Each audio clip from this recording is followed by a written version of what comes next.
of Public Relations and Marketing at the University of Kentucky. Thanks for coming this morning. We thought we wanted to try and do a couple of things. We wanted to commit to trying to do a little more frequent media briefing for you all to try and answer questions as they come up. We know it's a fluid and kind of dynamic situation for the university, for the hospital system, but also for the community and the Commonwealth. We're also, just as a practical matter, want to make sure we're maximizing the use of our time with the clinicians. They need to be concentrating on their clinical work throughout the day, but we also know we need to be able to be responsive to questions. So we hope we'll evaluate each day whether we need to do it the next day, but we hope to use maybe one time a day to as often as it's useful for you all, and we think we have information that we can provide to use it one time a day to answer your questions. So after this, if you've got follow-up questions throughout the day, if you can be getting those to us so we can compile them and make some decisions day to day as to what we want to do in terms of a briefing so we can be as responsive as possible to you. Wanted to kick it off with Dr. Mark Newman, our Executive Vice President for Health Affairs at UK, for a few opening comments. Dr. Newman. So I think what we want to be able to do is just give as much information as we can and reassure people of how things are going. I want to reiterate a couple of comments I made the other day, is that there is a real teamwork going on between obviously UK HealthCare, the other hospitals throughout the state, again, our state commissioner and again of the health department. So this is a team approach to what is a difficult situation. As we go through, what we're going to try to do is, have our team again answer the questions the best. We will again continue to look at and maintain the confidentiality for our patients as we talk through that. And just to reiterate, we still have at UK HealthCare just one confirmed case who is getting better. But we'll talk in broader terms about the other opportunities we have as we continue to go forward. So I'm going to introduce, because I think he's much better to talk about it, Dr. Derek Forster, who is going to talk to you a little bit more about where we are, some of the changes that are occurring as we see some growth in the total number of cases, both locally and nationally, and maybe what some of those changes look like and where we're going. So Derek? Yeah, sure. Well, good morning.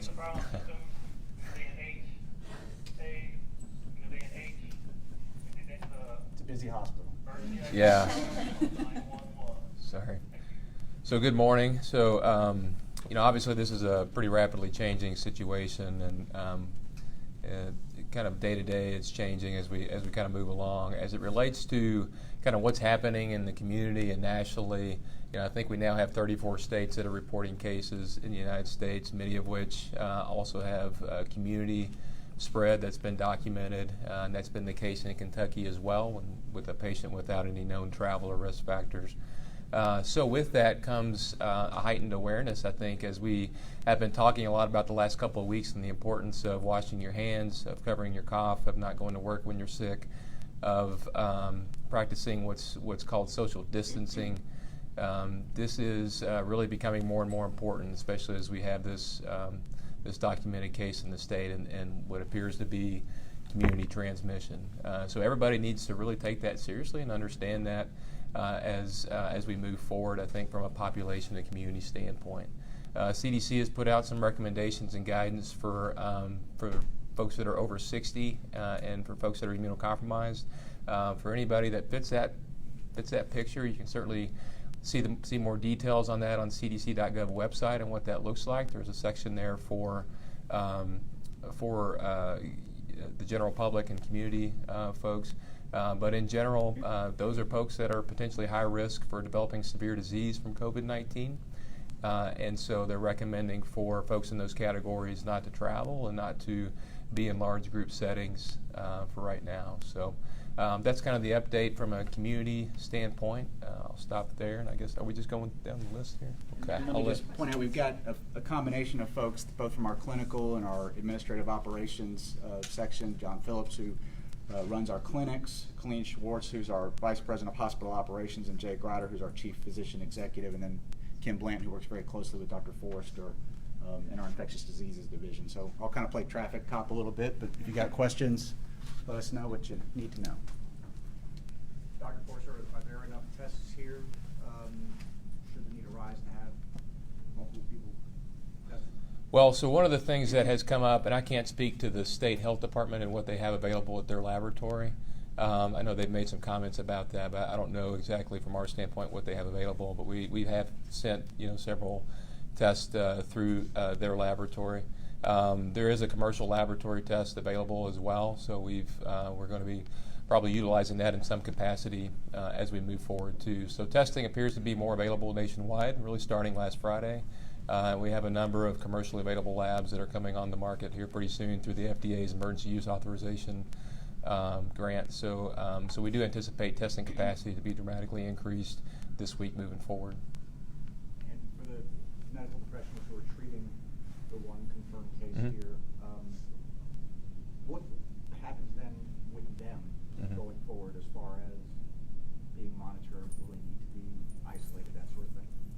Yeah, so anytime that happens and it's an unknown case in the beginning, their CDC does have guidance on healthcare worker exposure and what constitutes what. And so working through those things, luckily we didn't have any high risk exposures. But for all the low risk exposures, which is the CDC classifies anybody providing care as a low risk exposure. For those folks, they're monitoring their symptoms every day, and they're following up with our staff about that. But for the low risk exposures, they can continue to work, and they're allowed to continue to work for that. So we've approached it through the CDC's guidance and also in discussions with the state health department. Governor Beshear said this morning that he gave the ages and genders of the confirmed COVID-19 cases in Kentucky, and the 3 Harrison County ones, 27-year-old female, 67-year-old female, and 68-year-old male. Are you able to say which one is being treated at UK? I'm not going to give any specifics. I don't know if that can be done or not, but I'm going to defer that. Okay. What would be your medical opinion on playing the Sweet 16 without any fans in the building? Well, like I said, I think it's a rapidly evolving situation, and I think this is something we need to really assess closely. And I think we have to make decisions that are in the best interest of the health community and the public health group. And so, as of today, I think it's something that doesn't need a decision made on today. But certainly as we move forward, especially as testing capacity increases and we get the potential to have additional cases, which I know the governor and others, and I would agree, we expect to have, that's something that needs to be monitored really closely. And I think we need to have a pretty low threshold for making a decision that's really in the best interest of the public. How's the supply of personal protective equipment? I know that we talked about it being low even before the first case was confirmed. How's that going? Well, I think Kim might speak to that a little bit more. So as we always do, our standard work here is to look, even during flu season, we're constantly looking at the supply. And so what we were doing was looking at it to begin with. And when we began to see that people were stockpiling and we were unable to get it, we began an allocation process. So we have the supply we need, and we are constantly, daily, evaluating that. And so at this point, we have what we need, and we've reached out to the Department of Public Health, who we work with routinely for these things, and making sure that we are able to get some supplies there if we need. So we have a contingency plan if we need it, but at this point, we have what we need. Other questions?